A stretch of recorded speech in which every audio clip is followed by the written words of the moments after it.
indication of the close bilateral relations that we have.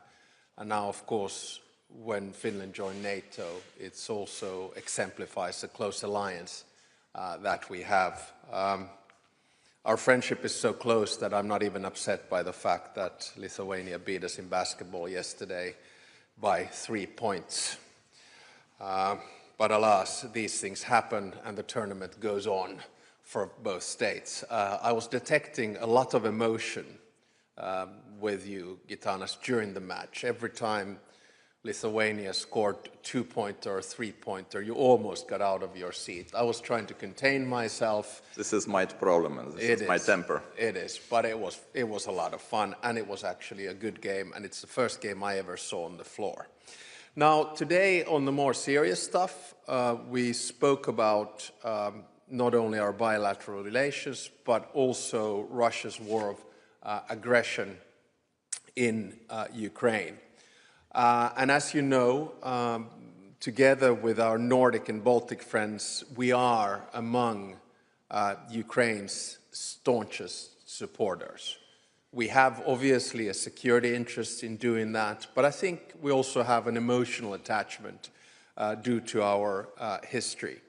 We will be meeting in the format of NB8 tomorrow in Copenhagen, hosted by the Prime Minister of Denmark, together with President Zelensky.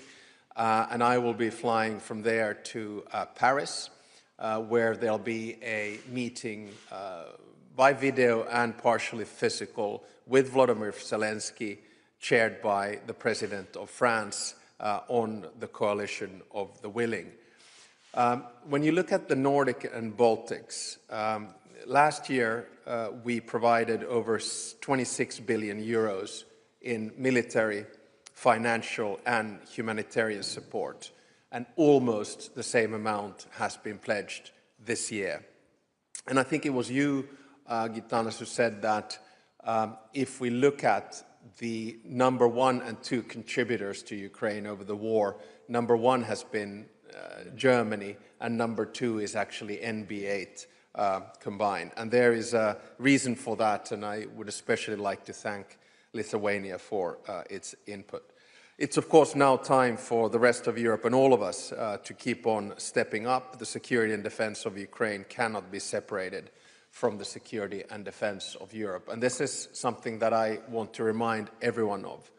This is not a zero-sum game between Finnish and or Lithuanian security versus Ukrainian security. This goes hand in hand. Ukraine decides the future of European security, and we want to support Ukraine for as long as it takes. We also discussed bilateral relations and especially cooperation on the defense industry, which the President will be dealing with the Prime Minister and Defense Minister later on today. And of course, our shared assessment is that the security situation in Europe will remain challenging and unpredictable for a long term. In these turbulent times, it's important that you have close allies like Lithuania and Finland. We need a credible collective defense for the eastern flank of Europe. It's been lovely to have you here so far, and I really look forward to our working lunch as well. So warmly welcome. Thank you. Thank you. Good morning. Is it morning or it's already afternoon? Yes. It was a great pleasure to meet my good friend Alex Stubb, and yesterday we had a great warm-up meeting in Tampere at the Eurobasket game between Lithuania and Finland. Yes, the victory was great, but we had to pay a very high price for this victory because one of our key players was injured, and as far as I know, newest information, he will be lost for about 6 months. But going back to the issues of our bilateral relations, of course, we have very productive discussion on bilateral and transatlantic relations, defense, security, Ukraine, and European Union agenda too. I'm pleased to note that Finland is Lithuania's close neighbor, partner, reliable partner also in European Union field and a fellow member of the Nordic-Baltic family. We are also working closely together as a NATO allies. And the NATO summit in Vilnius, where Finland was welcomed as a new member of the alliance, marked a significant step forward for the security of the Baltic Sea region. Recognizing that Finland is Lithuania's very important economic partner, I arrived here with a large group of Lithuanian business and science representatives. Later today, I will open the Lithuanian-Finnish Business Forum, aimed at deepening our economic ties and strengthening contacts in the fields of defense and science. For us, Finland is a prime example of a highly resilient country that has learned important historical lessons. Over the years, Finland invested heavily in defense and security, relying both on the principle of total defense and on technological innovation. Lithuania seeks to learn from Finland's experience and to strengthen our cooperation in military production and procurement. Starting next year, we will spend more than 5% of our GDP on defense. Finland, as one of our closest allies, could play an important role in providing military equipment, such as patrol vessels, naval mines, and possibly armored personal carriers. Our companies could also cooperate in producing medium-caliber ammunition in Lithuania.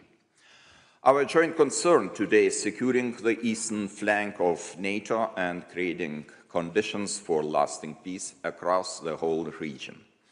Lithuania's position in that peace requires strong long-term security guarantees for Ukraine. Pressure on Russia must also continue.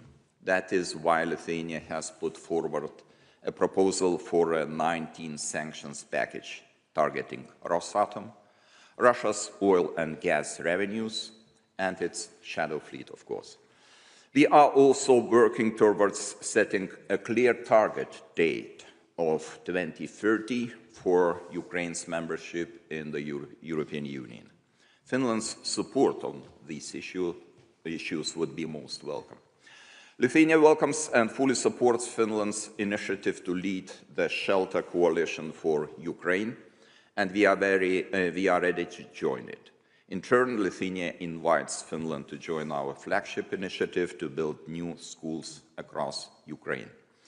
Finally, today we discussed EU issues, such as the Commission's proposal on the multi-annual financial framework. Lithuania welcomes the proposed significant increase in financing for military mobility, as well as provisions for safeguarding the EU's eastern border. Our position is that defense investments must be at the forefront of EU priorities, and EU financing should reflect the real needs of European security. On all these issues, I am happy to note that our countries agree more often than not. The strong friendship and partnership we enjoy make us stronger, more resilient and prosperous. And I'm certainly expecting President Stubb to visit Lithuania in the near future. Thank you. Thanks, and that reminds me, I forgot to mention one thing, and that is that I've received an invitation to do a state visit in Lithuania, and I really look forward to that together with Susanne. So thank you very much for a kind invitation. Let's make it happen, latest 2026. Thank you. First question goes to Finnish Broadcasting Company, Teemu Juhola. Yes, thank you. Mr. President Nausėda, what kind of role will Lithuania have in the future security guarantees for Ukraine?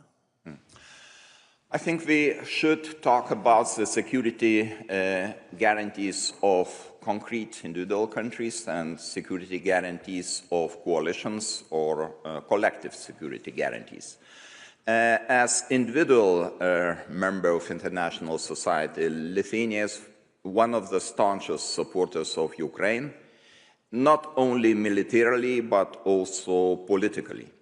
This means that, according to our agreement with Kiev, we agreed to spend at least 0.25% of our GDP as a